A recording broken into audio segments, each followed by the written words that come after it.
All right, we're going to start the meeting of the Animal Control Ad-Hoc Committee, November 21st, 2024. And Commissioner Boyd could not make it. She's not feeling well. So I'll go ahead and open us in prayer. Dear Jesus, thank you for this day. Thank you for everything you've done for us. Lord, we just thank you for building us the way that you did. I pray, Lord, that you would just help us to use the attributes you gave us to convey our thoughts so that others can hear us, not just our voices, but our hearts. We get passionate in these meetings, but I pray that you just decipher what's truly being conveyed, and it's a love for these animals that you've created also, Lord. We thank you for being here with us. Amen. Amen.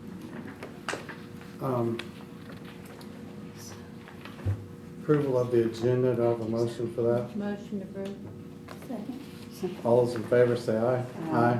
Any opposed? Okay, approval of the minutes. Entertain a motion. Motion approved.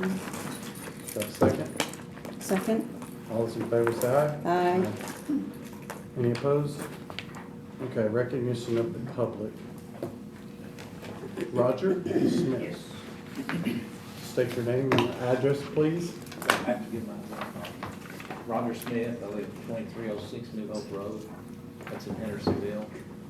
Cindy and I went to the Halls and Pumpkins that the Animal Control put on, and we were amazed at what really goes on there. I commend you, sir, for not only what you're doing, but we got to meet the inmates. We went in and saw the animals, and they're taken care of very well. It looks like it's a pretty smooth running ship now, to me. It's the first time I'd been in there, but I was impressed on what went on. The only problem I see with anything like that is if you want to be able to donate to you, it can't happen. So I don't know if there's a way that there's a Friends of Macon County. Could there be a Friends of Sumner County Animal Control to give them more help? Because here's an example. There was a little bulldog that had a cancer, but it wasn't life-threatening cancer. It was just cosmetic. Well, it would have been nice for that little doggy to be able to get some help, but his hands are tied and that can't happen. So if there was some way, somehow, that something could be formed, a nonprofit or whatever it might be, I just want to go on public record that the man needs more help than he's getting. And I know that there's a lot given to a lot of different places and things that needs it, animal control and whatever else, highways and everything. But there's a limit that we all have, and he's at his limit on some things like that. So I just wanted to recognize him and let you know that there's more help needed than what they're getting. It's not our fault. It's the way the law is written. So that's it. Thank you. Thank you. Miss Kathy Arlen.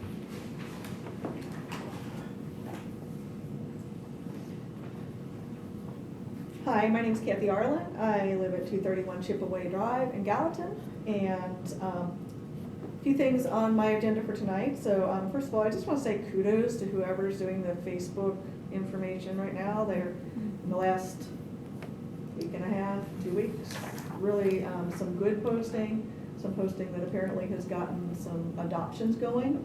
Still have the same concerns about spay-neuter. My understanding is that there has been some discussion with Sarah over at Sumner Spay-Neuter, maybe some things that have started to move forward. I do hope that is the case. I'm still firmly of the opinion that an animal should never go out that has not been spay-neutered, unless it is for age reasons. But anyway, the Facebook activity, what's happening there has truly been very good, so I will say that. One thing I wanted to bring to your attention, I probably should have done this before tonight, but y'all are having some real phone issues. When you call, especially on Saturdays, it very rarely gets answered. And there are some prompts on there, especially for Safe Place for Animals, where it goes to rescue and it says something along the lines of, this call can't be completed, or something along the lines. You can't even get through to even an answering machine. when you use the different prompts that are there. So definitely some phone issues that need to be looked into. We have had some concerns recently about a dog that was shot.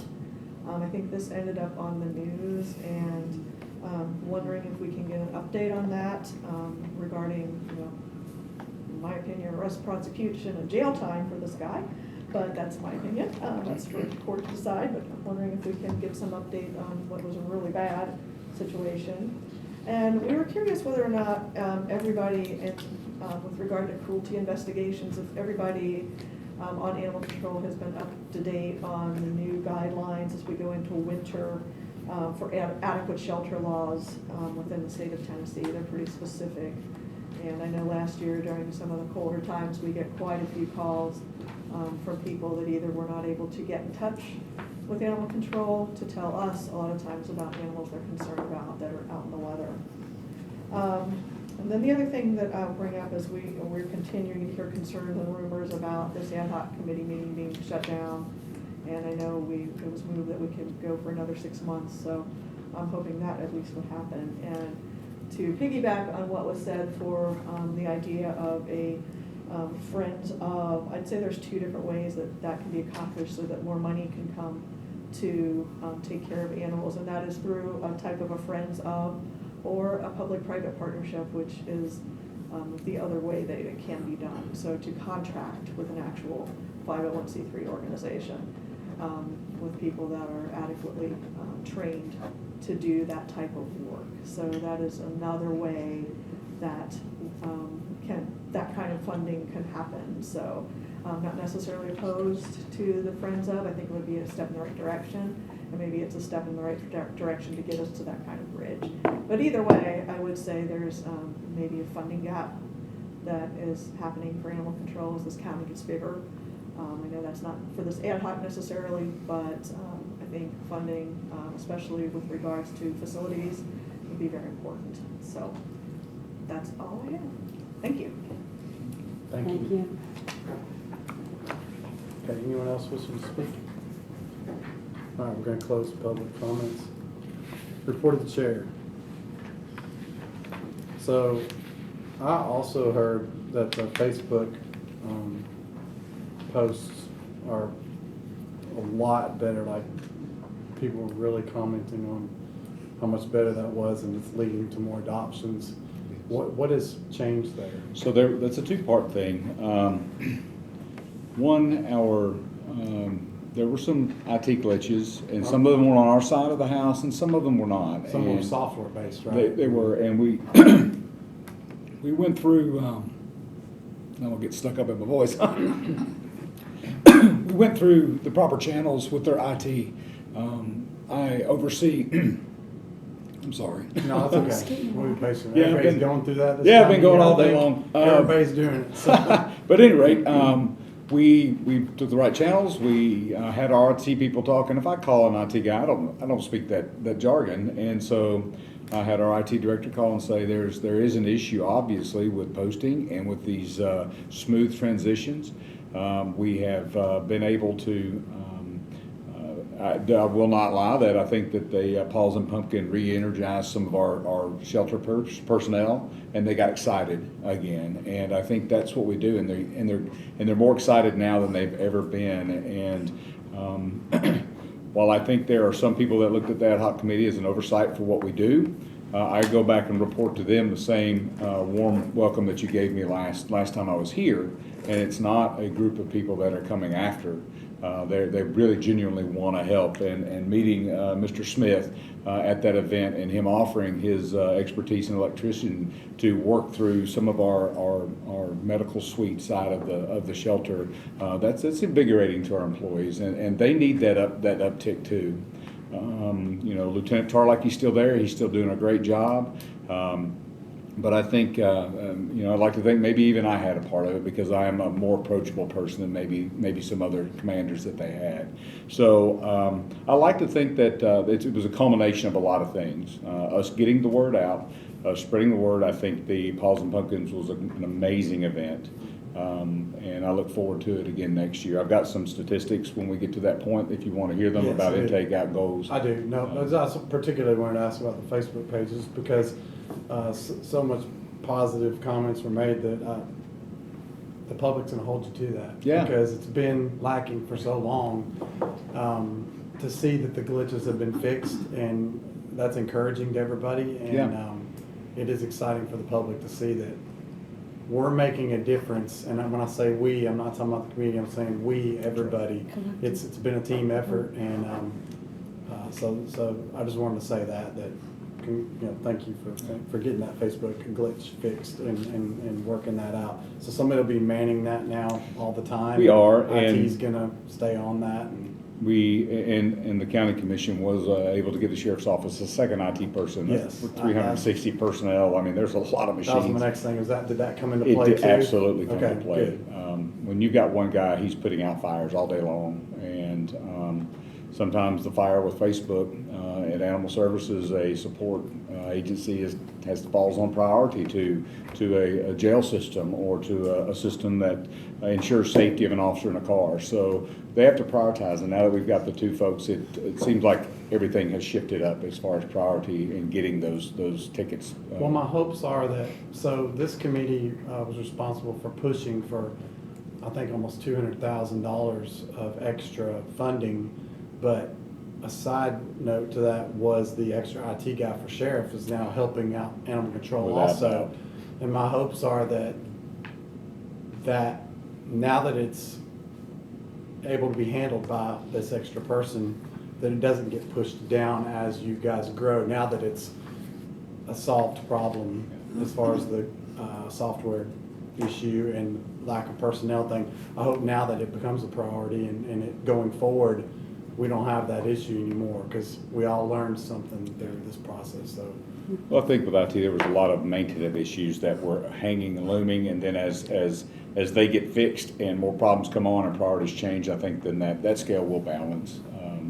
And we've got a way now that we're tracking each ticket within our IT requests, and it seems to be a successful way. My hat's off to the two guys at our sheriff's office that keep us connected. Yeah. good. I did go to the Paul's program. It was great. I mean, the first one they had, and it was great. It was off my radar. It was I great. wanted to Well- go. Now that I heard about it, I wanted to Well, go, there but I didn't were know. 5 other events in this Sumner County that day. Okay. And so it kind of split up people a lot of places, but it was really good. Maybe we can get some more advertising next time and share it with some commission members. Maybe they could advertise on their Facebook pages. We all need to work together more. Well, I on some think of the these sheriff, issues. Craddock, told me that, I said, you might want to try to do it in the spring, and then later in the year, but Yeah. try to do it in the spring when, there's not a lot of other festivals going on, Yes, so ma'am. that people have somewhere to go and they could anticipate that program. It was good, it really was. I really enjoyed it. Good. Yeah, for- Since we're talking about the IT, and, I think a lot of times what happens is we have new faces, and you're a new face, and then new ideas and leadership starts to fall into place. And I'm going to talk about a couple of things this evening, because as you start getting individuals in the right place that have the right skills to do things, it's going to be very important, because as we know, look, we now have a Department of Government Efficiency, which it should be everywhere, in every branch of government, and where our expectations should be the highest of standards, and comparable to the private sector, because there's competition, and if you don't do it, you don't survive and you don't thrive. So that mindset hopefully will start becoming prevalent. What I think is great is to have this, and I'll talk later on when we start talking about other things, Keep in but I'm going mind. to focus on website. Keep in mind, I'm under chairman's report right now. Oh, So oh. If it's something that's going to come up in the discussion later. Is the website That's fine, going to come but- up? Are we going to talk about IT again? Well, maybe within the IT That's why I was don't just something know. I mentioned in my chairman's report. Okay. Because I was commending them on that, but if we If can I- find a way for it to come up later in the checklist or in the, I'll just have to make a or under note. the 100% spay neuter Talk about vaccination IT. discussion. Yes, make a note, and if I'll we talk work it about into the that. conversation, Yeah. yes. Okay. I'm also going to continue with my chairman report. Sorry. No, that's okay. gotta keep in order, because I know some people have to go and may have to cut out early. Yeah. But I'm gonna say something that's gonna be very unpopular, but it's been discussed to me and to a few others of us from not only our chairman of the commission, but other commissioners and the law director has told me that per our standing rules, this committee cannot do what we tried to do last committee meeting at HEMS, Health and Emergency Services, where we decided to, Commissioner Wright made the motion to extend it for 6 months. It was told that that was an illegal motion because it goes against our standing rules. However, I've come up with a workaround, and I want it. Don't get upset yet. This committee is going to close. I was already going to call it off for December for Christmas, just to give us a break. But then this happened, and I was told that it's going to be pulled. And I don't want it to be pulled. I want to close it on a good note. But I've talked with the chairman of Health and Emergency Services, and what's going to happen is we're going to absorb it into that committee. And I would like to ask for Captain McCoy to just submit reports under the sheriff's report, or you can even come yourself if you want to and give reports on that, because we may find that more progress has been made in this than we're aware of, right now, and that's a good thing. But the big milestones that we're all hoping happens, that we've all agreed to happen, need to be followed up on. And I know the citizens are going to watch that, and so I want the citizens to be able to have a voice still, and we're going to put it on the agenda of the Health and Emergency Services Committee. Being that it will be on the agenda, citizens will be allowed to do public comments there, and I'm on that committee too, so we'll still be able to hear your concerns, hear reports of positives and negatives, and have the report back from the Sheriff's Department to be able to know what milestones have been met.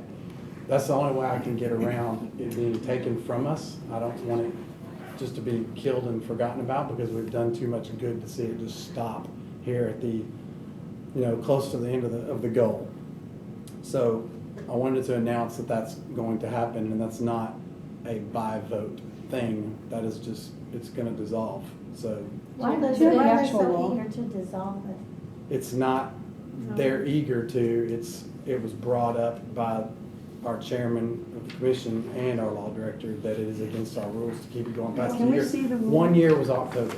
But then you can always start another one. It can always. It has to have a different mission in order to start. Then a you can different- just retitle Where it to are something those different. rules? That's. We could possibly look at doing That's that. the workaround. But until that happens, or until we come up with a different mission or mission statement or goal, we're going to continue our current mission statement and finish our milestones that we set to achieve in here, which was 100% spay and neuter and vaccinating the animals, and then also getting the implementation of the what we added the budget items to, the $200,000, which is to employ 2 more part-time people so that we can start a volunteer program and things like that. We want all that to happen. We've all agreed to this. The Sheriff's Department agreed to this. Dr. Pisano laid it all out as best practices. And we're in agreement that we want these things to happen, right? Yes, sir. I see positive things coming from Captain McCoy. Things are starting to really move, it seems like. So that is still going to be the focus. Another ad hoc later on would have to take on a different mission statement and have to be a different focus in order to be able to create it, because it's legally not allowed to be the same thing to be continued. It's about government efficiency, and that's kind of what you spoke about. If you just keep an ad hoc going forever, it's not efficient if you don't have goals. And we have goals, but I want to continue under HEMS. So my question would be under these rules, because, and I'm going to be very, sometimes I have to say things and it may sting a little, but this was a slow-walked ad hoc committee where we could not get access to information. months had gone by. I call it running out the clock. And again, everything there's a workaround. And so what I find, unfortunately, my opinion for what I see for different things, living here for 23 years, rules, some are enforced, some are not, some things are cherry picked. But in the guidelines of an ad hoc committee and other rules, when you have it inefficiently and you get, we're going to wait 30 days to get answers, 30 days, because that's under old leadership, nothing to do with you, by the way. This is under the old guard, I'll say it just as politely as I can, that when you're waiting 30, 60, 90 days for intelligence in an IT environment or anything like that, or real time, we couldn't have anybody to tell us in real time. If we had individuals who were intimately involved in animal control, we would have had real time answers. We probably would be much further along than where we are today. And so it's unfortunate and there's frustrations. However, some things have to be considered when there's a development of an ad hoc committee. How can you dissolve something where all the benchmarks are not done? I mean, I operate largely from private sector work, and truthfully, that doesn't happen in the private sector. You meet, you do it, you follow up, you follow through, and then that's why companies either thrive or survive by their ability to be nimble. And unfortunately, and it's frustrating for the citizenry too, and it's some things, in my opinion, could be, whether it's intentional, whether it's whatever the case may be, it's still not acceptable. And so standards need to be put in place. So if they have these ad hoc committee rules, then now it's time to look at these rules. Because this particular ad hoc committee ran into many roadblocks to not be efficient and effective, and that's what we should do. Let me speak a little bit to that. So this ad hoc committee is unique in the fact that it's unlike any other in the fact that we are trying to fix situations that we only have a limited amount of control over, because we're dealing with a constitutionally elected office of the Sheriff's Department, which the animal control is under. So we're limited by what we can do, and that's what makes it unique. It was made very clear to us from the beginning from our law director, but also continually by one of our members that worked for the Sheriff's Department, that we can't do anything except for make suggestions. That was ad nauseum. That was very frustrating to the public. That was very frustrating to this committee. But the relationship had to grow. Trust had to be made. And it was painstakingly hard to get that. I feel like we're there now with more trust both ways. We have new leadership there that seems to be willing to do more with us. And unfortunately, time was not on our side with this. I did not realize that ad hocs could only exist for 1 year until a month ago.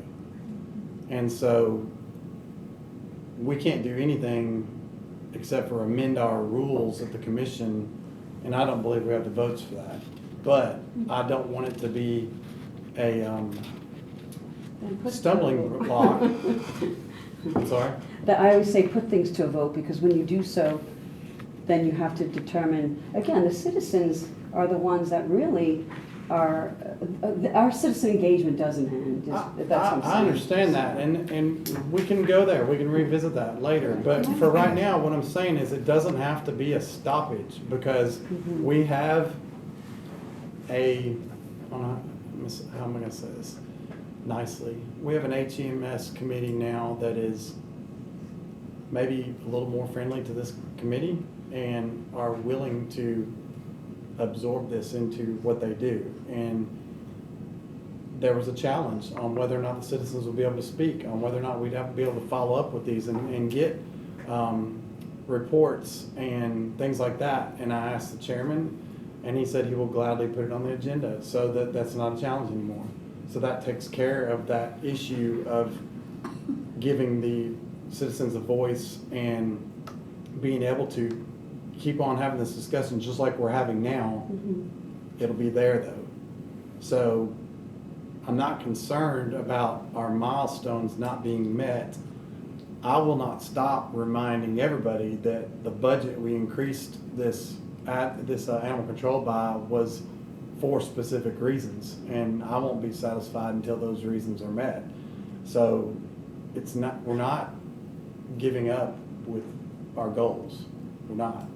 We're just having to play by different rules now, which were the rules we didn't know. That's why they're different. They're the same rules. We didn't know them. So, who was first? She can go, I'll do it. Okay, go ahead. I just had a question, you know, for you, being the sheriff's department. It's always been private citizens who have exposed the cruelty at this animal control, and I have a long history with that.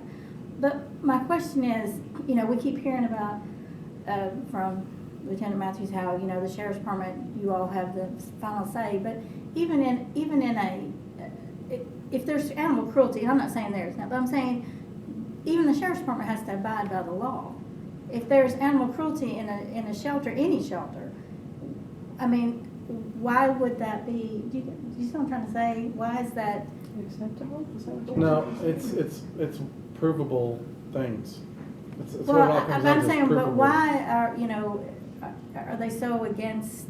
You know, and it's not like we're trying to expose anything. Well, keep in mind, this ad hoc committee was created to Improve the conditions. improve conditions with best practices being implemented. We didn't start to investigate animal cruelty. Right. But I'm saying, you know, we kept being told, well, the sheriff's department has final say. Well, I mean, do you have final say if there is animal cruelty? I'm not saying there is, right? There was in the past. So, if I may? Yeah.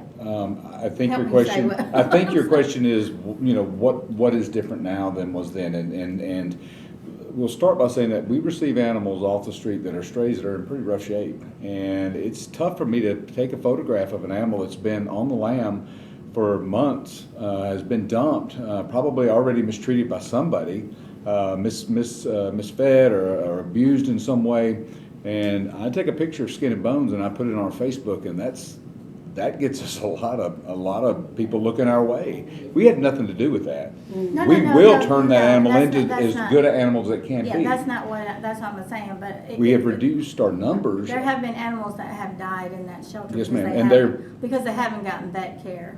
And that's my, you know, there was neglect in the past. I'm not saying now, but I'm just saying, is the sheriff's department not accountable to maybe that's the word, accountable to someone also, you know, because we keep hearing how, you know. If I can answer that, just because all questions should be addressed here anyway before we start going around the table. And And I'm not saying if I don't know the there's answers, I'll ask for help with that. But this ad hoc committee and what I've just stated about the health emergency services, the citizens, you said it and you said it, the citizens are holding the elected officials accountable, whether it be me, Ms. Janone, or the sheriff's department. The citizens hold them accountable. So we're still giving an avenue for that with health and emergency services. We didn't have that before this ad hoc committee started. We had people come to health and emergency service to make a complaint about an issue about the closure of the animal control because of conditions, because of the circulation of the air quality, and was causing issues, and they got that fixed. But citizens brought the concern up. That's still going to be there. There is no oversight other than the citizens for the animal control. So That's kind of. when you say, you know, who's holding them accountable, basically is what you're asking, the citizens, and that's not going to change. That's always going to be the thing. The citizens got to, they will be the ones usually that are more aware, and it was proven this time, more aware with the best practices, procedures, things that are going on in the private sector that we're not doing here, that we hadn't been doing for years. And it was a we don't know what we don't know situation, and we proved that things could be better. And it was hard to get them to comply because of trust issues, but we've gotten past that now. and everybody's agreeing on it now. Yes, Mr. I have a suggestion. Since we have standing rules and the year's up, and like you, I found out and I was pretty ticked off. But what I would like to ask, in that, in respect to, because this is so important to the community and to the collaboration, I guess, of the community and the people involved, I mean, I know we have health and emergency services, okay? But would it be approachable to the sheriff to continue a community-based friendly committee with the citizens involved, the sheriffs involved, in the same thing we're doing, but under the purview of the sheriff's department, so that he doesn't have to follow a year rule like we do? So what I was gonna suggest in my closing of the chairman report was, I think the Friends of Sumner County is a great idea, but that's not something that we can run as a commission or as an ad hoc. That's what I'm saying. I would encourage the citizenry, somebody to step up, start with a Facebook page, start with something. And the people that come here faithfully every month could be chatting on there about things that are going on, but I would like to ask Captain McCoy, would you be open to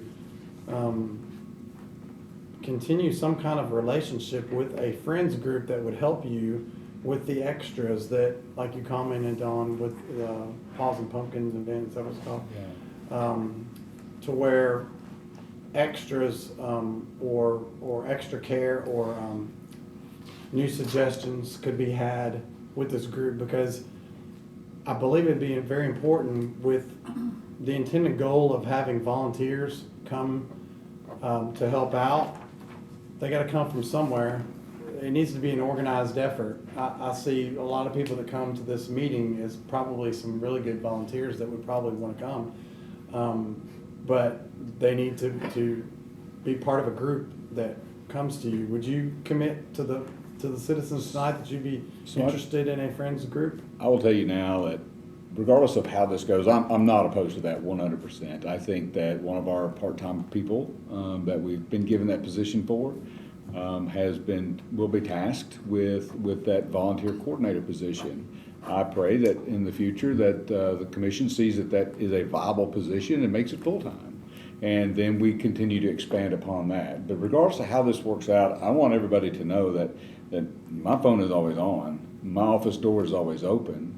And if there's a concern, it doesn't have to go through a committee. You come see Carl, you know, and I hate to be that blunt, but if there's an issue, we will go and look at it together.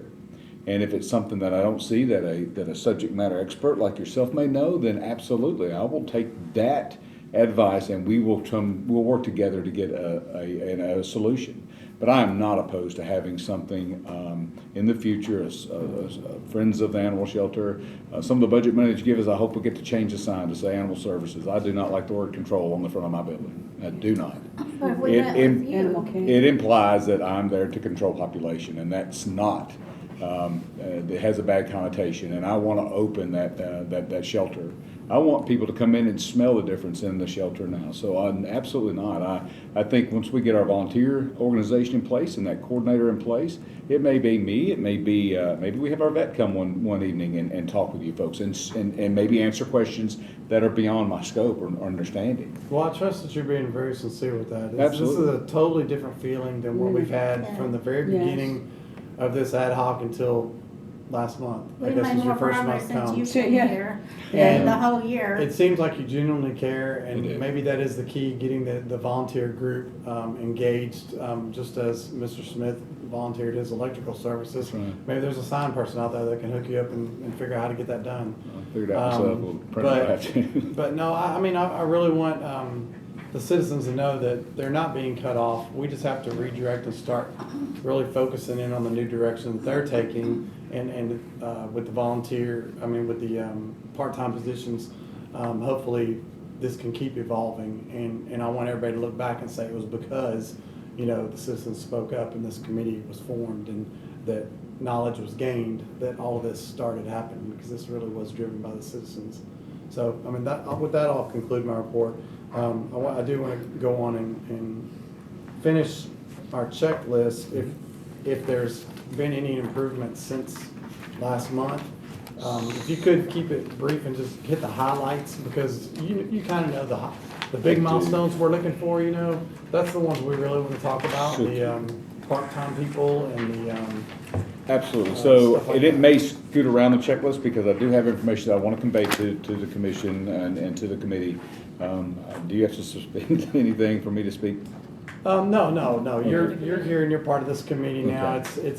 It's a loose committee, you know, you're kind of taking the place of Joe Matthews, so Lieutenant Matthews, so Oh, so he's not here. I think as we're kind of narrowing this down, I think we're okay. So to report on the additional monies that were given to the animal services line by the commission this year, of that 140,000, we were going to earmark 70,000 for 2 part-time positions. The additional 70 was going to go to additional vet care. Yes. So we have everything that comes into the shelters being vaccinated for what our techs can vaccinate for. And we went through that last, that's kennel cough, it's a few other things. Rabies is veterinarian only, so we have got a relief veterinarian that we've signed contract with. Right now the contract is at legal.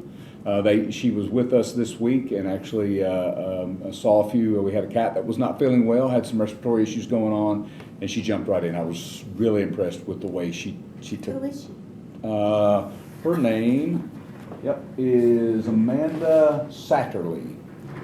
She can practice in Tennessee, Kentucky, and the state of Texas. Does everything from pets to livestock. And we don't see a lot of livestock, but it's good to know that we've got a vet that can help that. Is she already doing it or getting ready to? She, right now, her contract is with our county legal. There are some fees that are associated with that, and those are pretty standard amongst veterinarians that I've spoken to. We are prepared to give an offer to one applicant that is a part-time that has just absolutely done amazing. Hold on a second before you go on. The vet, Listen, you got her, or you She's- said you got a contract with legal? we have a contract that is being reviewed by legal now. If legal says good to go, She'll start when? she's asking me when to start exactly. The way I look at it, she started day before yesterday when we interviewed, and she saw the plan. She Part-time or? So it's happening. relief vet, so it would be in the veterinarians. They work off of a private contractor. Per diem. It's per day, 8-hour day. She does everything from she can even do surgery. If the day ever comes that we need to do in-house surgeries, she can do them. That mask that was on the dog you spoke of, that could be removed by in-house personnel on that relief vet if we had the equipment in medical to do just that. So So she's doing the rabies shots too? she will do rabies. Between her and Dr. Miller, we'll have 2 vets. Dr. Miller's there every week. Are you gonna kind of classify him the same way, kind of relief vet, travels as needed type thing? So Dr. Miller is on a schedule, so he's there weekly. But it's not like every Monday, It has been every Monday. has it? It Because has. when it was come to us, it was as needed, that's how it was told to us. Right, he is moving to like Thursdays now, but animals aren't going. I think we can do better than 7 days without seeing a vet if they need it. Yeah. And that's what the relief vets. I want to have 2 relief vets on contract, and again, call them as needed. If one of them's out on vacation, then we schedule the other one. We have to do it in advance because these relief vets are usually traveling vets, and they've got clinics. Some of them do spay-neuter surgeries all day long. Some of them go to a veterinarian is out, and these relief vets take care of their practices while they're on vacations. There are a lot of things. So I have to do some scheduling a little bit in advance, but I still think that's very attainable. So relief vets, we have one under contract, we want one more, and that's within the budget. And then we have what'd you classify Dr. Miller as? Dr. Miller now, I would say if we have a staff veterinarian, he would be our staff veterinarian. He's not full-time on, but he is the guy that's been there the longest. And some of the animals he's taking back to his practice in order to provide care for. The relief vet, if we set the medical side of our animal services division up, and can get that back to operational. We've had our our sheriff's office maintenance crew in there doing some work, so it looks a lot better than it did. If we can make that a medical suite again, then I think that relief vet can do a lot there. Okay. Certainly as far as rabies and vaccinations and checkups and such. And so the relief vet will come, what, as needed? They on call? They would be, well, no, I wouldn't say on call, because there's a travel fee that we pay to get the vet here. That's normal practice, I think, amongst the vets. We would schedule them in advance. They would be there that day. Of course, we can't predict what's there that day, but if we know that an animal's been seen by Dr. Miller on Thursday and the relief vet comes on Tuesday, then it's not, that animal's not having to go 7 days without seeing a different vet. You get the third or the second relief vet, it'll turn into one more day. They'll just pick and schedule it out. Until those funds are gone, yeah, we've got to manage those funds, but relief vets are not inexpensive. Then they're highly But you have it as a skilled. line item to where when that bucket of money is Yes, sir. used up for relief vets, that's the relief vet, so you'll budget that out throughout the year. I think it was and don't quote me on this, I think it was veterinary services and maybe supplies. So I don't know that our vaccinations, if they come out of that, we can't run that bucket dry. Is Dr. Miller still charging retail prices for the vaccines? What, do we know what we pay him?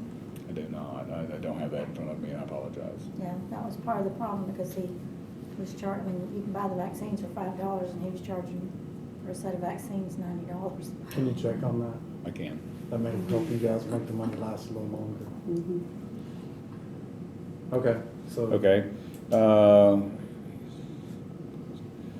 the volunteers, you said do you have one yet? I mean, We not do. the volunteers, the part-time. We do have employees. somebody that we're very, very interested in. The thing is, and I don't want to drag the feet because applications are going to continue to come.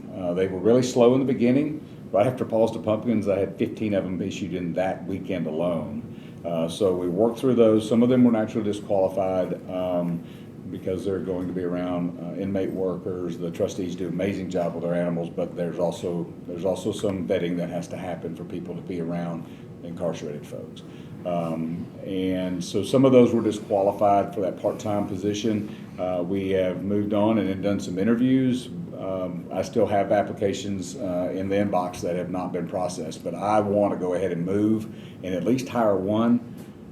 Some people would say, wait till you see everybody's application before you pick. No, you can. I think we need to get somebody I on. think you need to get somebody too, and you can find ways to change that person out if needed, if there's somebody more qualified comes along. But this is kind of like what came first, chicken or the egg type Yes. thing. If the volunteers, or if the inmates are causing issues Not with issues. with hiring because of the conditions that the hiree has to meet. There's great quality people out there that are wonderful people that have learned their lesson from doing a stint in jail or having a bad background that are going to be disqualified because there's inmates at their job place, and that creates a problem. I mean, and I know you can't stop doing the inmates to get these people on, but after you get these people on, can you possibly look at changing protocol by if the volunteer program works out and you don't need the inmates anymore, change your policies to where you're not so strict with who you can hire. Like that. Can I speak to that? Yeah. Go. I want him to answer first, but then I you think go ahead. the probably answer to that is if we had a good pool of volunteers to pull from, then we say Saturdays no inmates, and now anybody can come and or But have your a couple of employees, days. though, I That's don't, the problem. sir. The employees is the problem. You have to fully vet your employees stricter than Because it's regular under people law enforcement. vet because they're working with inmates. Well, I think the vetting is not just solely, there are some things that aren't going to go away, like CJIS computers, the criminal justice information systems. I mean, those computers are in that facility and would have to be. You talked about isolating those last month. We to were, where they're on laptops, and I think they could be Passwords. just, we would tell, their dual authentication, we've got all that. I mean, you can't log in without having to get a message sent to your phone or a fob. So I think Right. we're meeting that, but some of those issues aren't going to go away. What disqualifies somebody? Hold on. We got Donna's in the queue. I'm sorry. Okay. I'm sorry. No, I Okay, understand. thanks, Thank you, Mary. Mr. Nunn. Thank you for Well, coming. I'm gonna be just about at least 5 minutes to say what I need to say. I agree. about this I'm topic. gonna hold you to it. I'm gonna do my best. I'm gonna do my best. You have to understand, I do a lot of research myself because that's my bag. Yeah. Pharmaceutical, I was beholden by the FDA, heavily regulated environment. So before I say anything, I try to get all my ducks in a row. And I think you know me a little bit better now after I gave you quite a bit of Yeah, intelligence. you did a lot to- of. I also spoke with Cameron for quite a length of time about best practices. They don't believe that inmates are a best practice. They work with what you have, but their encouragement is to replace them with volunteers across the board. And there's reasons for that. But I am going to have to say certain things, and it's very good to have these kinds of discussions because you may not know, the public doesn't know. At the end of the day, our homes get leveraged to finance everything. And so it's really, at the end of the day, the public's going to be the one that gets to decide because of elections and whatnot, and the public gets to speak. So it's a great thing that there's public engagement because we have skill sets that maybe can help. And you said, if there's a problem, I encourage people to come with a solution. That's right. So we have all these wonderful protocols. And I had asked for one, which was and I hate to say it's the elephant in the room, and everything's worked around these inmates, which to me, I'm going to tell about 20 reasons why this portion, you guys do great. The field area, you pick up the animals, and then TO, once the intake, that should be a standalone department, void of inmates. It'll save a ton of money, too, in the process. People say they're free. They are not free. They're extremely expensive, extremely high risk. And here's a few things that, and I have to say that this was a bit troubling to me because I asked the use of inmates specific to animal control, where are the written protocols? They don't have any policy at all. But my expectation would have been a very laundry list and very specific about what inmates are qualified. But all the research I've done with inmate programs, it's converse. It's the animals go to a facility and those programs are done at the prison location. And there's very good reasons for that to happen because of the amount of risk absorbed. So I would have expected heavily scrutiny of the inmates. Only inmates that do XYZ would be required. This is how you transport them. I would have expected probably about 10 pages of requirements, protocols, restrictions, especially because it's affiliated with law enforcement. So that to me was the biggest shock that I could imagine. And, and you're new, so it's unfortunate, but that does not exist. And that to me is beyond unacceptable because what's the most important things that happen with inmates? Now, I went to the facility, and Tarlaki's a great guy. You got Rebecca, she was wonderful. I met them. It's a great team. And then you got the inmates, and when I was there was no oversight by a deputy. Why are we paying $80,000 for a babysitter? That's basically what it is.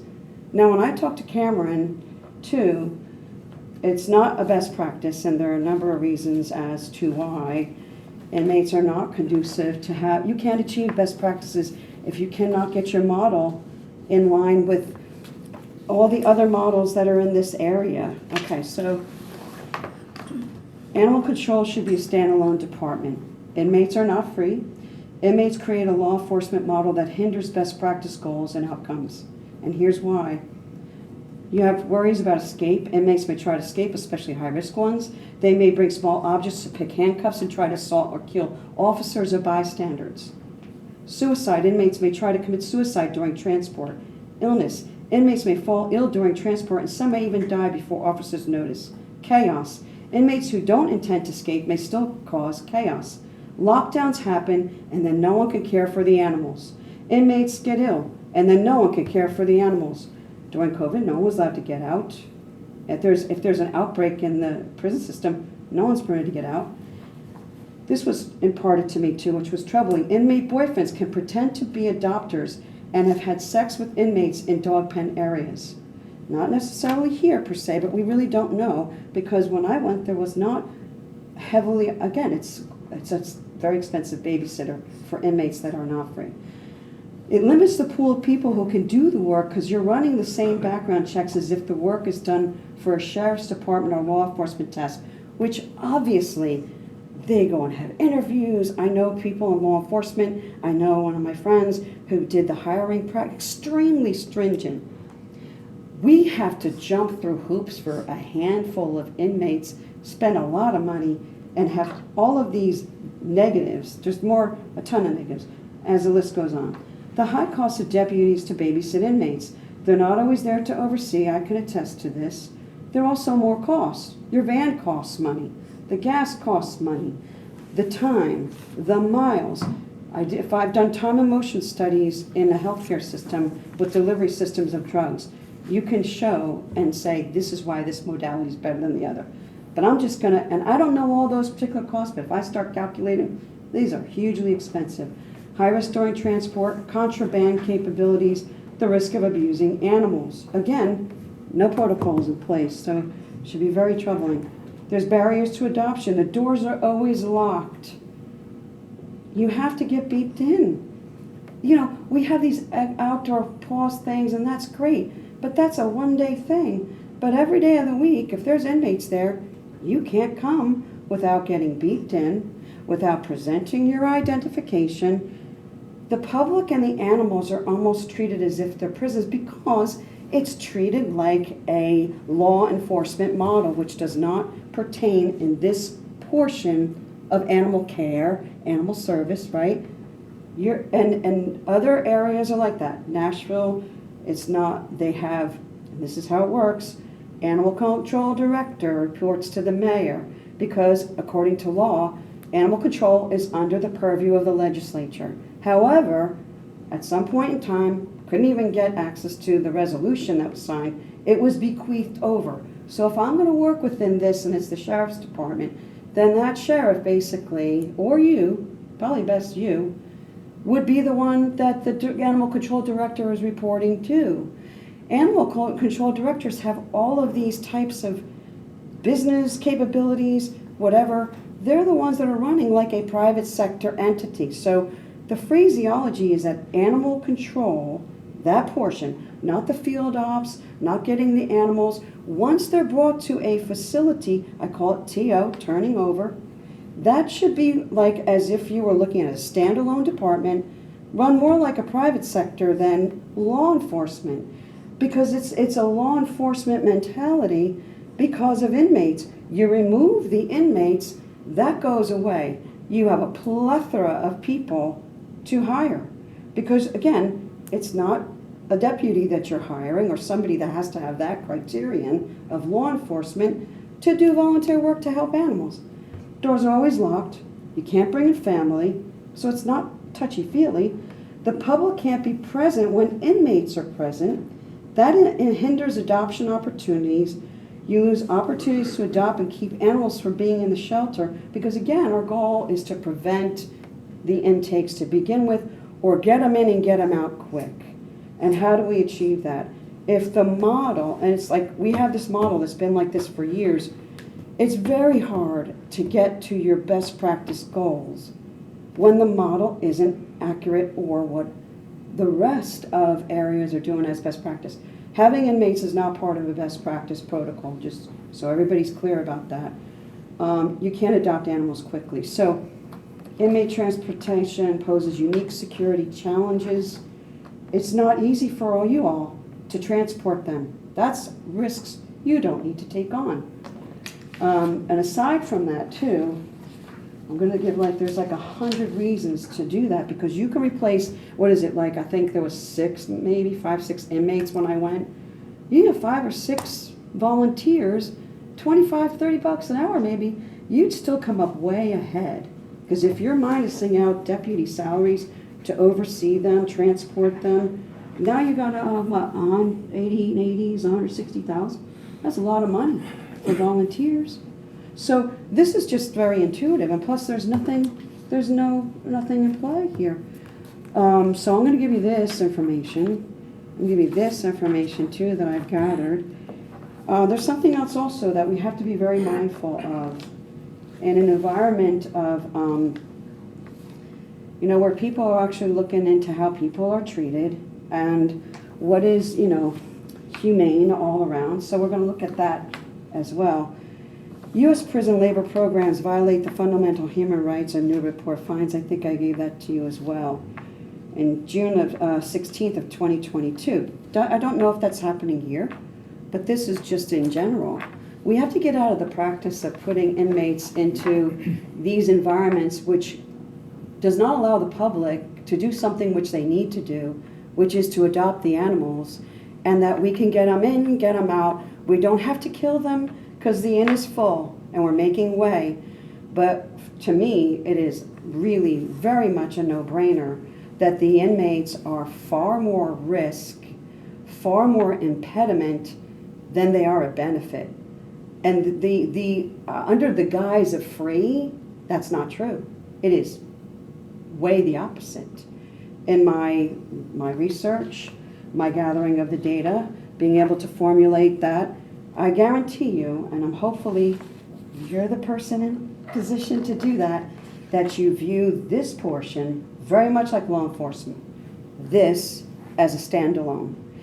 It'll open up way many doors. You won't need all of that law enforcement stuff in there because you don't have inmates in there, and because you don't have any law enforcement needs because you don't have inmates. You run it like this. And then you can have deputies babysitting inmates. They got great skill sets. They could be doing far better beneficial work over here than over here. So the reasons to believe have been outlined. And then I will say quantify. And that's very quantifiable, some of the things I just said. And because again, I'm not even factoring cost of van, gas, time, all of those things, and huge risks, which is not necessary. Because you have like the whole swatch of population that you could pull from that love animals, that would want to make extra money, and they'd sail through easily because they're not under these stringent guides and lens of a law enforcement model.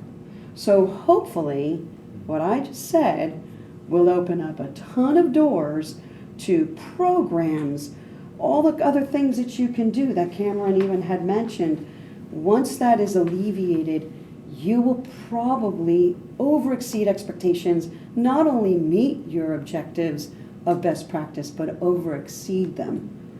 So that's one thing. The other thing would be websites. Those are my two wishes. If I could achieve anything, is to get a better model, one that's done, and then you can even talk to other people. I talked to people in different animal control, and how did you do this? How did you do that? And they're so giving of their intelligence.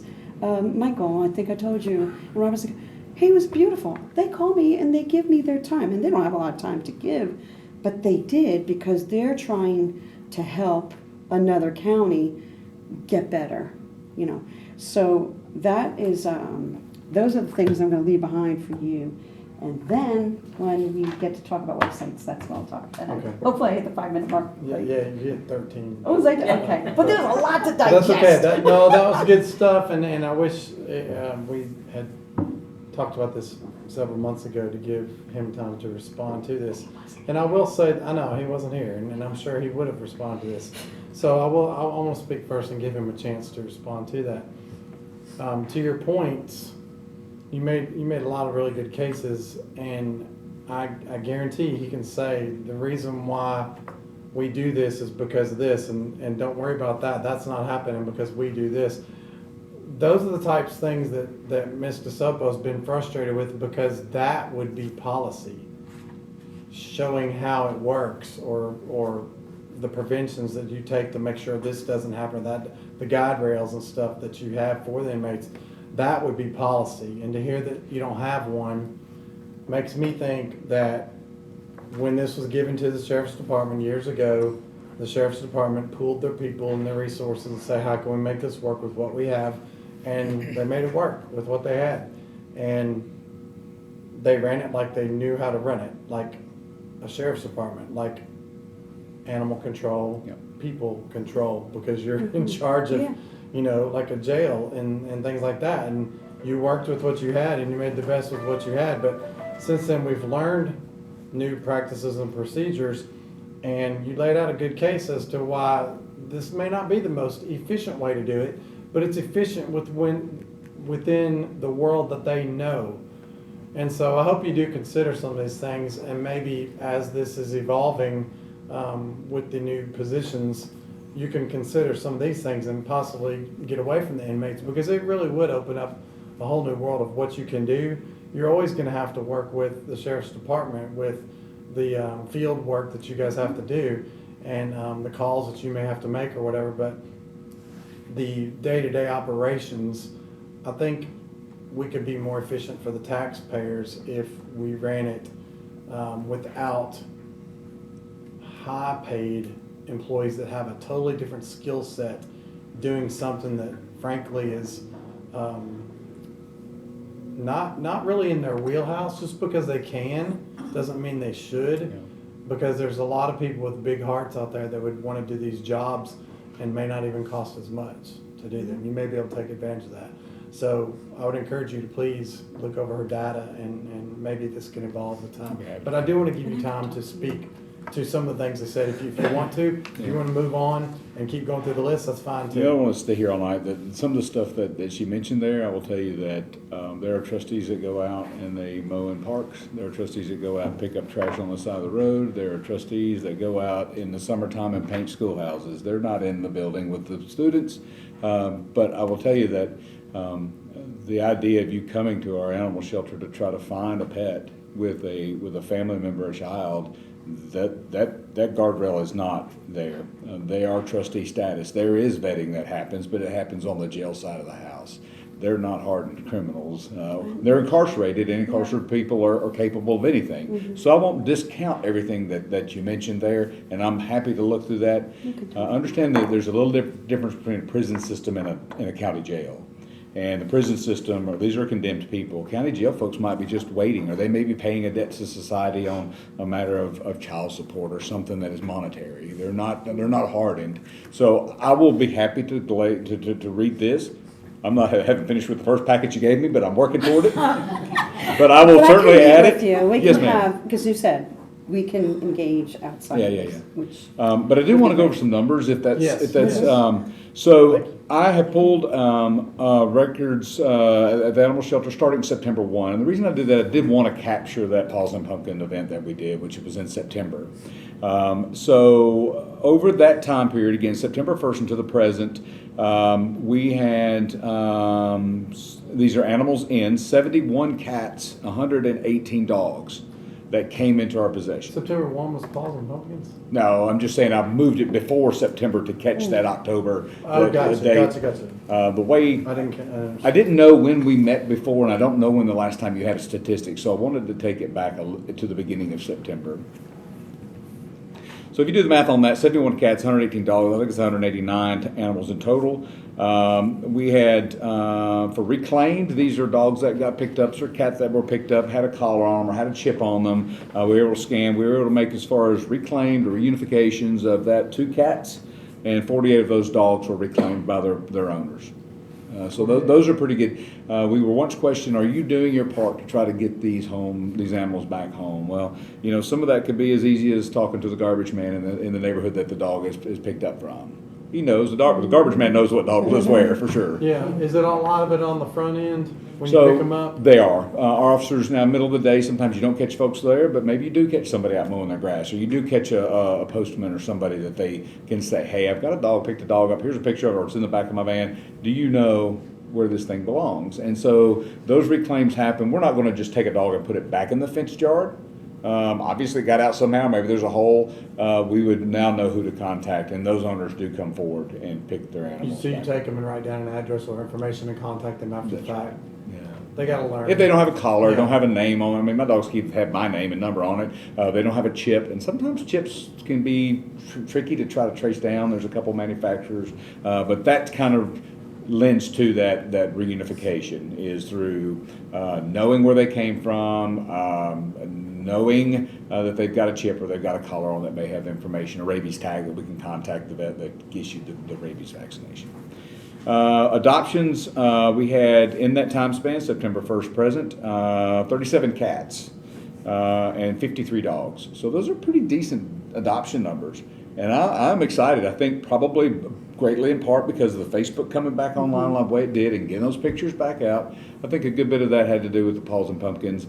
We are going and we've had 2 news morning news spots with local news, and that dog never lasts more than a day before he's adopted. they're so cute. The Jughead was the most popular thing at the Paws to Pumpkins, and so absolutely.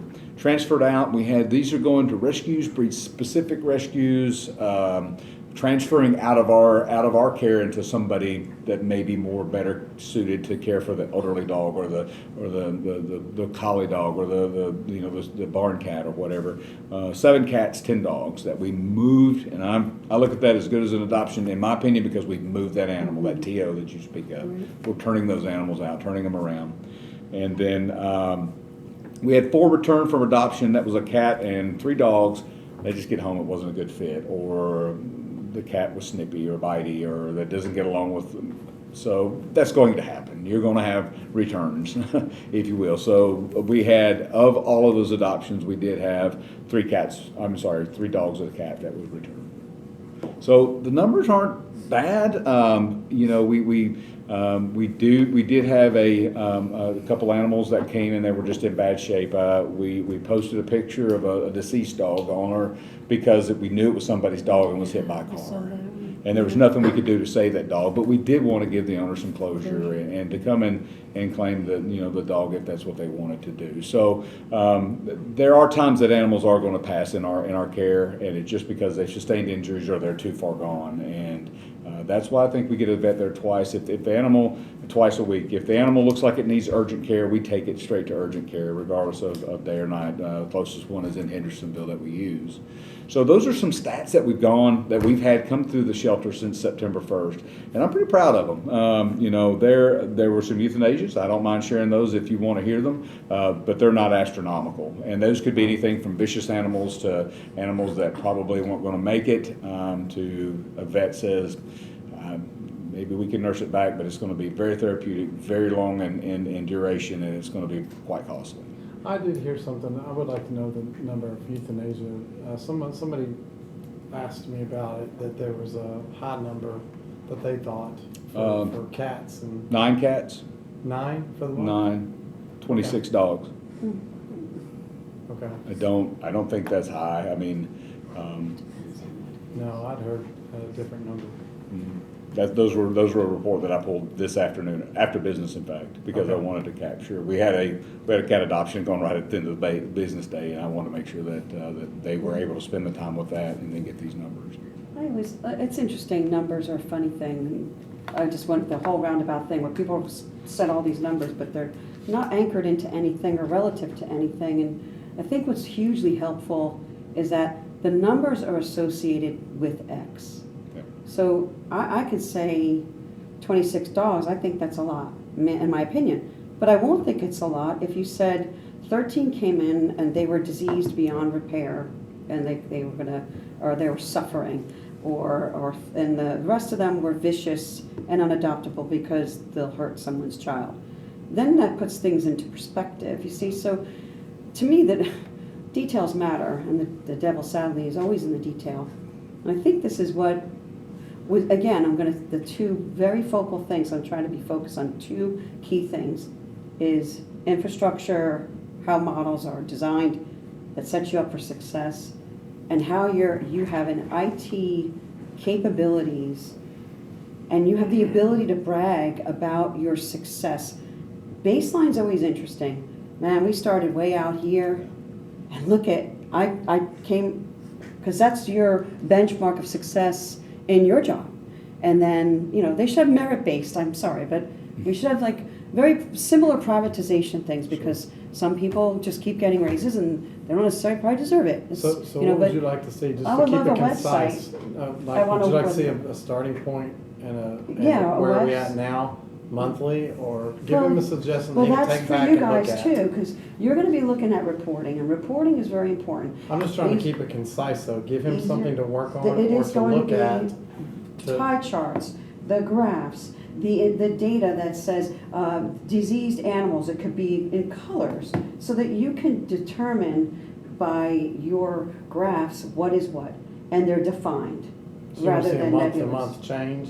So you can see the change. you So know. like, for instance, you know how they do call reports on the ECC or sheriff, I think, no, it's ambulance. I'm with the Ambulance ECC reports. committee, so I've seen what you, I think, Something like that just kind of gives an overall of Each how many variable has a animals color. were this and how many cats were that and here, our partners spay and neuter, something along those Well, lines. yeah, just see. a They metric that look we can easier, like right? look at month to month. Yeah. You're a visual person, huh? Everybody's a HMS. visual learner. Numbers I'm don't not a mean number it. guy, so. Numbers don't really mean anything. Pictures are easier to digest, and the Well, variables. if it remains consistent, then we can truly track whether month to month things are improving or look what happened after the 2 part-time people were hired. Things Yeah. got better or we could track that. And- So I think that's what you're basically Because driving because towards. if you have a So- same thing with inmates. If you remove the inmates, now you're gonna say, look at this. Look at all these programs. Listen. Look at that. Yeah. We can talk about this all night, but Yeah.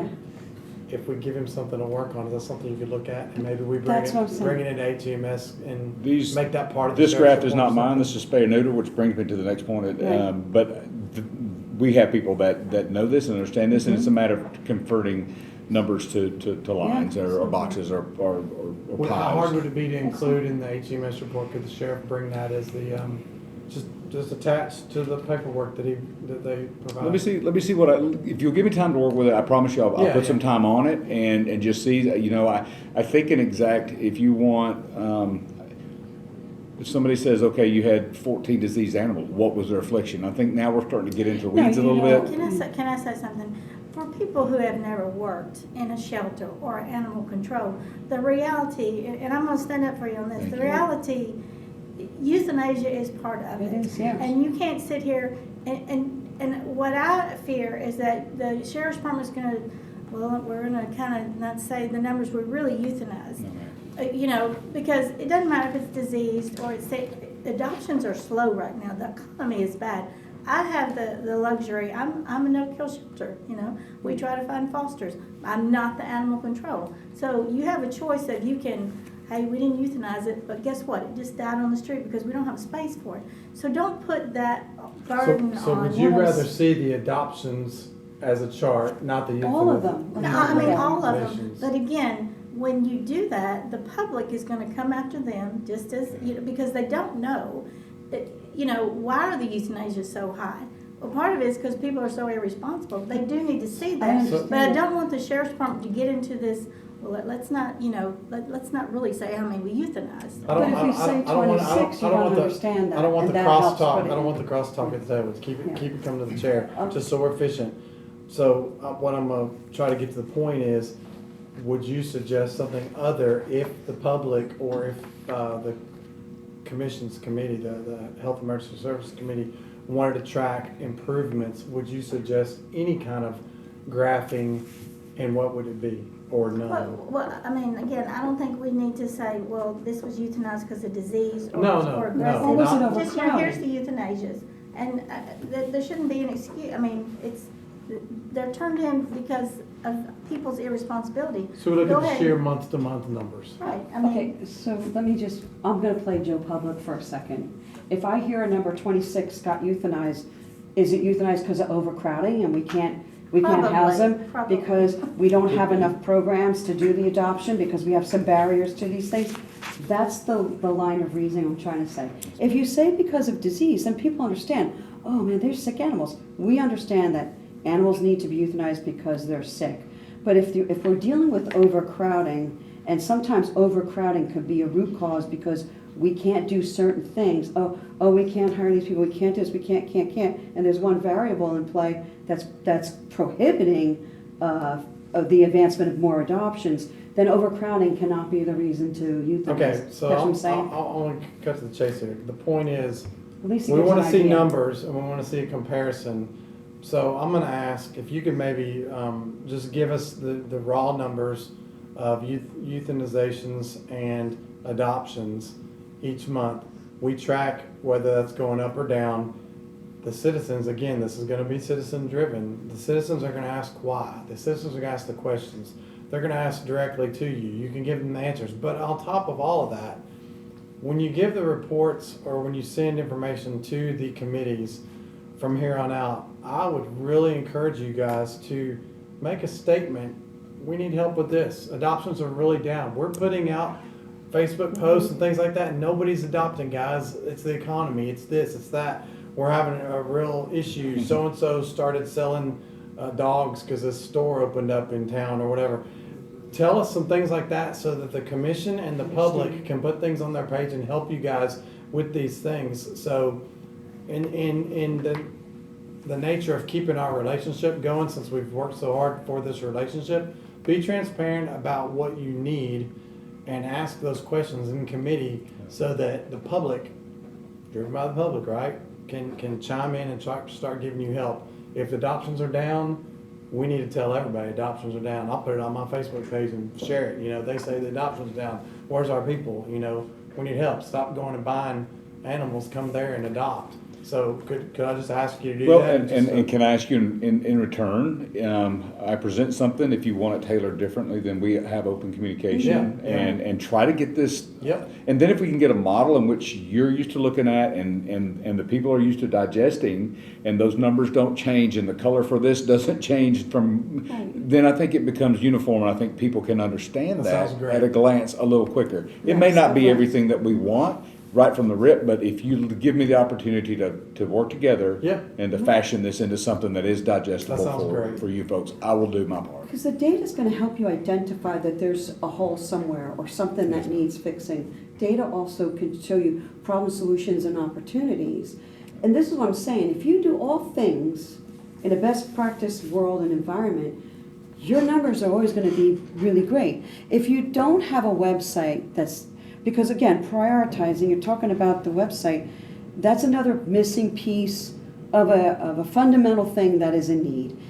If you have a great website, and I used an example which was Williamson County, you have Mahari, Kathy, those websites, you can even have your guy build them in a best practice and look at them as an idea and an ideal. This is our adopter of the week. You know, how many times are you going to be able to use the television? They're not always, but if you can, great. But a Facebook form isn't going to always cut it. But if you said we've got Pet Finder, Facebook, and we've got our own unique standalone website where we feature one of them, or these are the things we need help. Hey, how about a volunteer day? You know, the community will do these things, but they won't know it if it doesn't exist. So that's what I'm saying. You have IT, you now have the capabilities, you've got a lot of funding now too. It's being able to happen. So now let's see if we can get that website done. And there's a couple of great models, and I'll share them with you. And then let's see what your person can do. And I guarantee you'll start seeing these adoption upticks because of this. And then look because of this, what changed. Yeah. There is a website that shows this spot was euthanized this day. Put the blame where it belongs with the public. Spot was euthanized because they didn't have time for them, so they turned them in. You know, not, we euthanized for disease. Let's start putting the blame back on the public. So I'm gonna get us back on track here, guys. We gotta watch our time. We're running out of time, and we're not even to item B. And I want to give him time to speak to these things. This is the last meeting we're gonna have for a while until we pick it back up at HMS.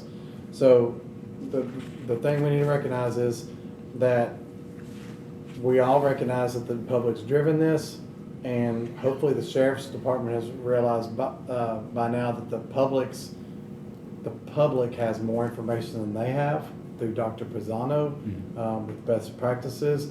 Some people thought things could be better, and they brought it to them. So we reciprocate that, and we send it back out to the public and let them analyze and let them come back with things. We've got to just keep the communications open and talk more. So the more information you can give out, the more you're going to learn and get assistance with, and that's all we're asking for. But we can just keep on moving, and if you take that home let's work together. I think we can get there. Got an idea of what we need to do. Last thing I want to really say is our relationship with spay and neuter. So we're moving. Is that on your B? Yes. Yeah. That relationship has come to fruition. We are back to taking animals to there. 9 that I know of that have been spayed or neutered. And When did it start back up? we started. It was shortly there because, in fact, I think our meeting with them was the day after the last time we met. And so we met, and everybody put their egos in the closet, and we sat down at the table, and we come to the agreement that most all the folks that were involved that created problem in the past are no longer in that place, and that I'm coming to you with my hand with an open heart mind, and she let us bring animals that week.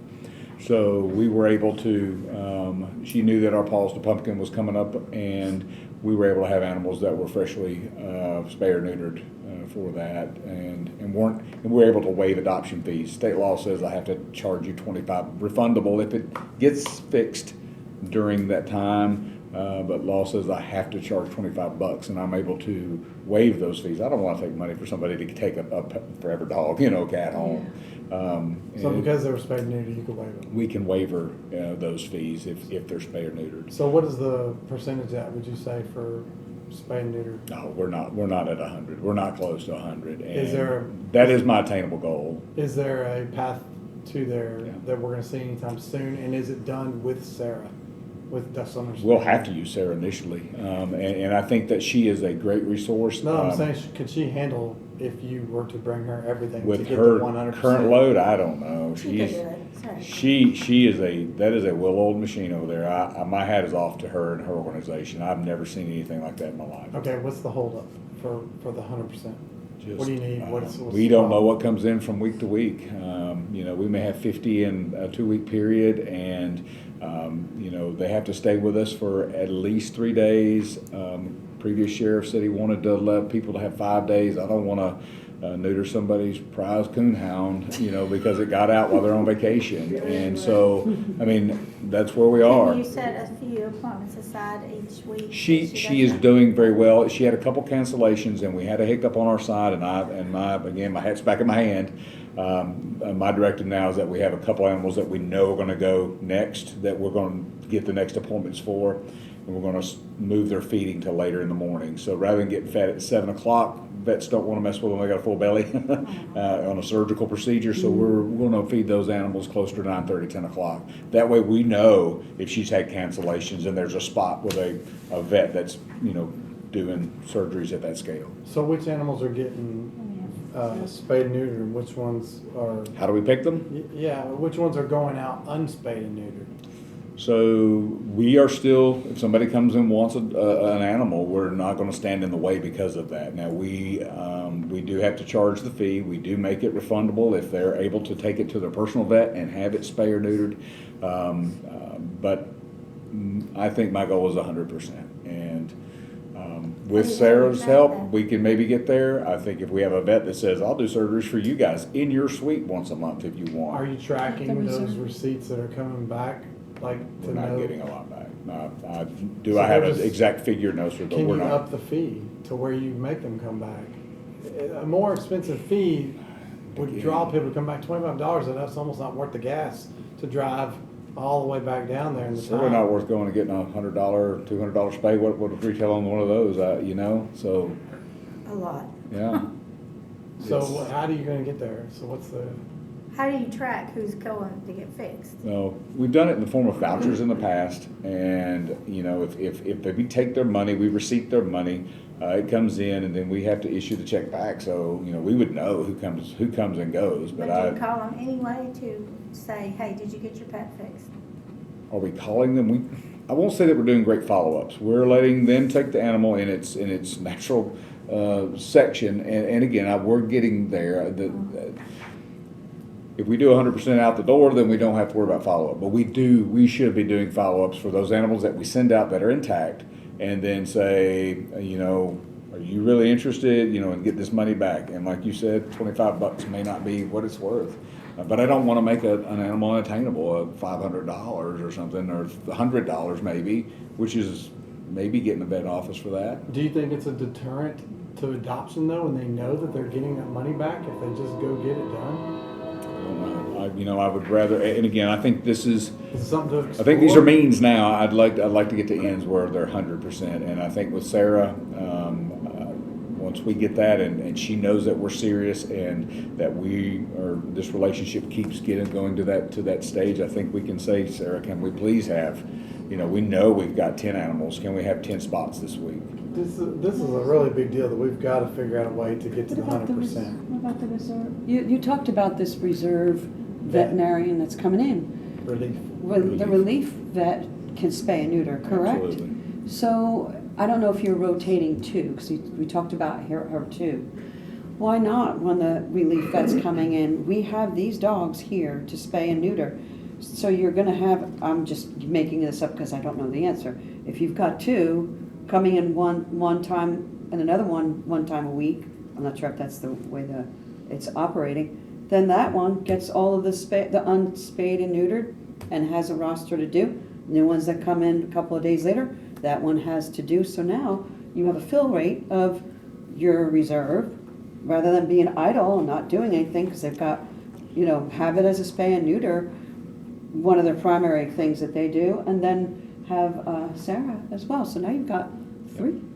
If you can figure out a rotational, that might work. So, that's a good idea.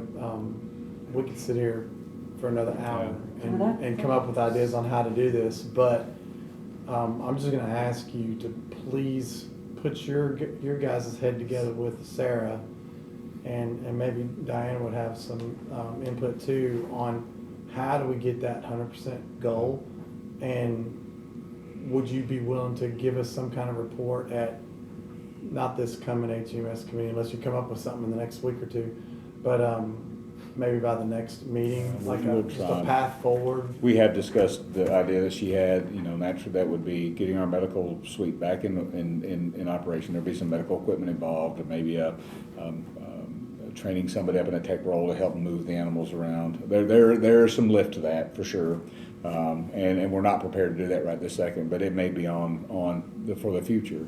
Working with Sarah is our best chance of getting closer to that goal now.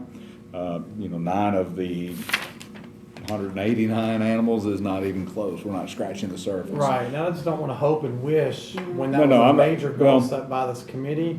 I want to know how we can get there and why we can't now.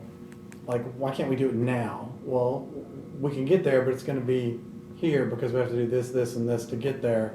I just want that reported because we can dream about it, but we all recognize it's a problem, and they're only breeding other animals in the county, and so we've got to make it a priority to come up with a solution. We will continue, but Sarah in the Spay and Neuter Alliance has a tremendous surgery day. I mean, there are 50, 80 animals a day, and I want to hear though what she can do. What can you do, and that's it. You said 9.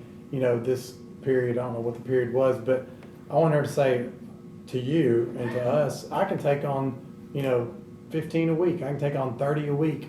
They're just not feeding them to me. Then that's on you guys to figure out the transportation or whatever. Oh, well, but if it's like I can only take this many, and then Sheriff Craddock you said gotta he find would put them in the somebody back of else. his Explorer to get them there. Okay. Even Well, Dr. you see what I'm Dr. getting at though. We got to find out what the stop is. Is it her?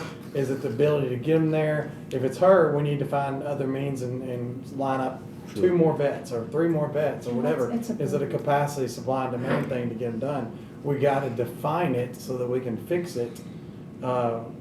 A goal's worthless if we don't have a plan to get there.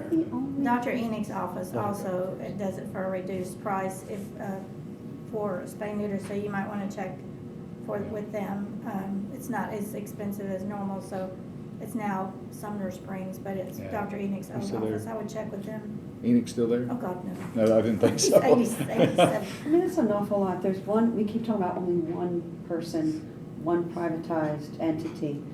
Is there anybody else beyond that? I mean, even exploring that?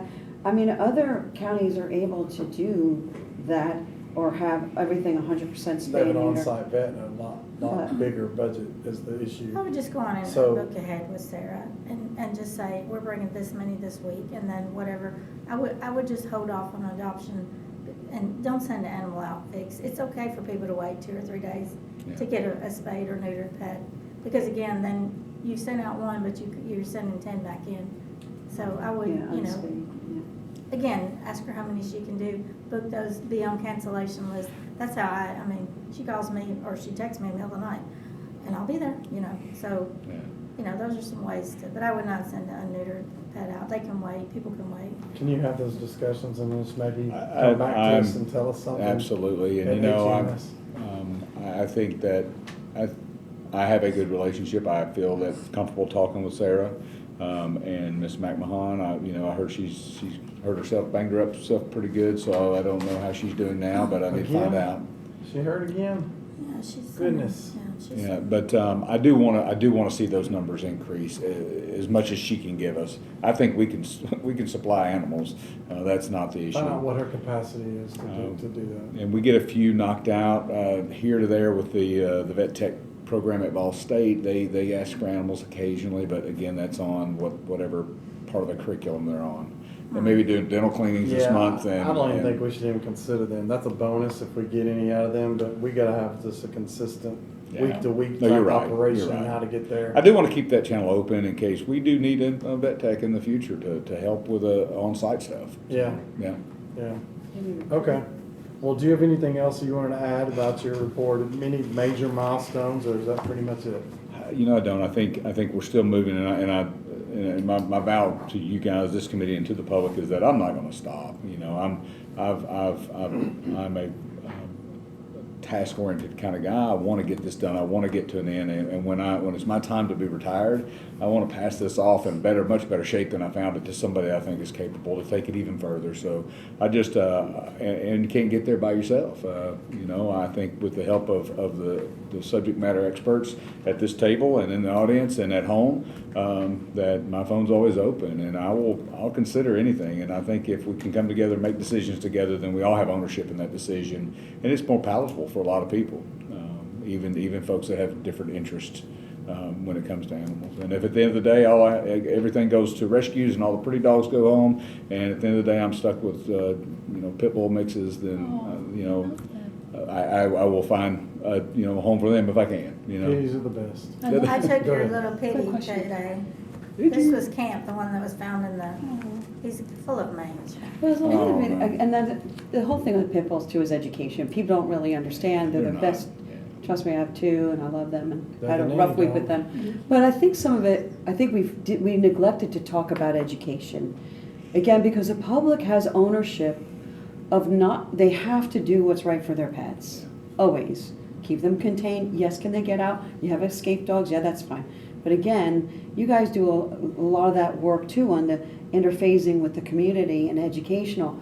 Do you need educational materials? Can we put stuff on, again, websites where people can become more educated on tips and tools and what to do to make, your pet, and how do we set you up for success, even from leaving this, because Nashville Humane Society is great. They have a little packet. They set you up for success. They have different vendors. You'll be surprised. Some vendors may be very supportive financially. We know that Purina does stuff.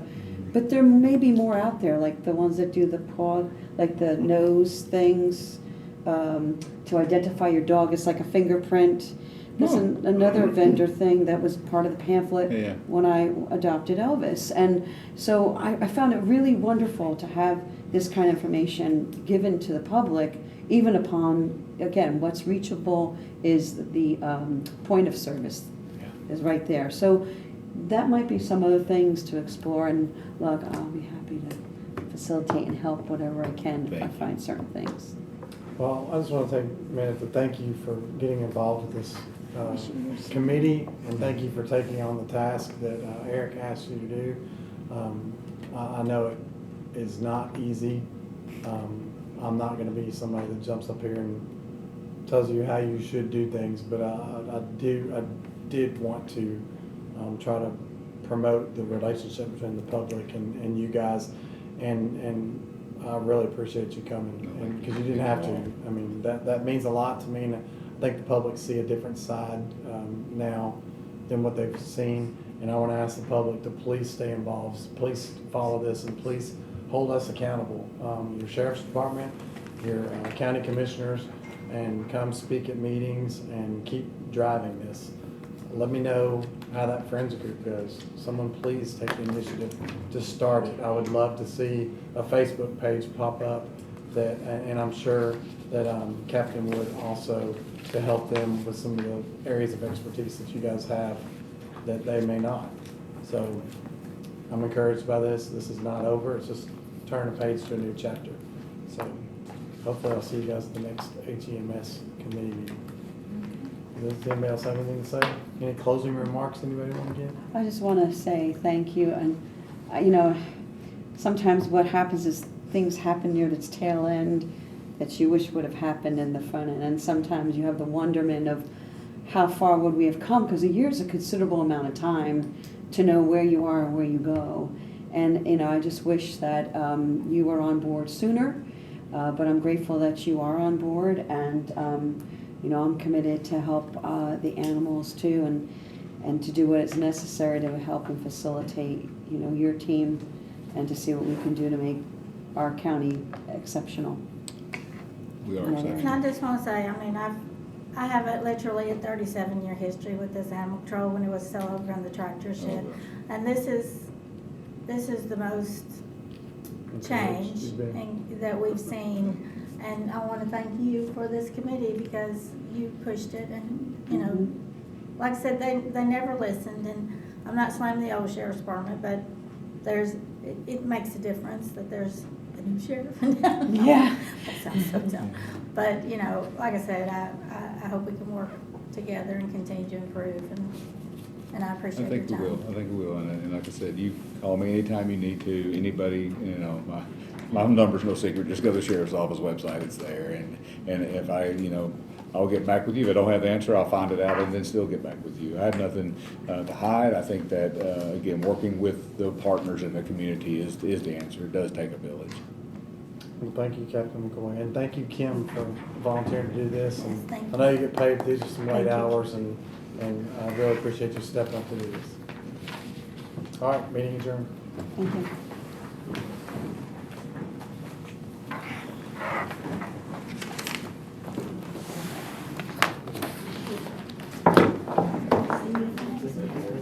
I know this wasn't your preferred route.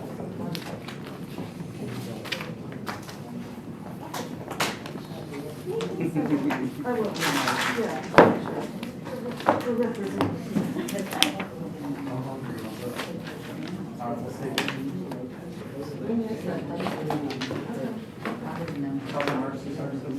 It's the first Monday. Kim, is this your pen, or is it stay over here? Thanks again. Yes, sir. Thank you, guys. Sorry to go this way, but. How do you get all these Going right. extra I was gonna details? start- You sign up for them or they Just start a page. Somebody else may end up being the leader later. Just start a page. The regular committee meetings already. There's a lot of information here. There's a lot of information here, there's a lot of passion here. And we just gotta find ways to stay together with it. You know? Like the main committee floor, are you? No. No, I don't say. And that's, I think that's why our founding fathers are very smart, they I don't made our know. government the way it is, because citizens are supposed to. I don't know what I'm seeing then. It ain't me. From my point of view, it's my friend Kim White. I got a clone, I guess. Nobody looks like it. No, that's you're in crossfire sometimes up there, or they are. I appreciate you. I believe that, I believe that, so. Thank you. Yeah, thank you. It's going to be as successful as you guys have. Have a good evening and safe drive home. It's only going to be as successful as you guys have the will to make it. The public starts sitting back and not driving. It's going to stay where it is now. And it'll be right here again in 10 years. So keep the relationships going and keep the information flowing, and yeah, somebody start a page and somebody send me a link. Thanks. Hey, Kathy can't do everything though. She's been very committed and faithful to be here every single time. So need some other people to pick up the torch too. I think this was kind of what she was, I would say in terms of, this is from Cincinnati and Montana. And these are kind of statistics that we put on there. well. It's, yeah, it is monthly, so, and I know we have these things, but even down to other outcomes. And it will tell you the different categories of it. We don't have a foster. Did you stop this? Will you turn those two lights off? I've seen this kind of a thing on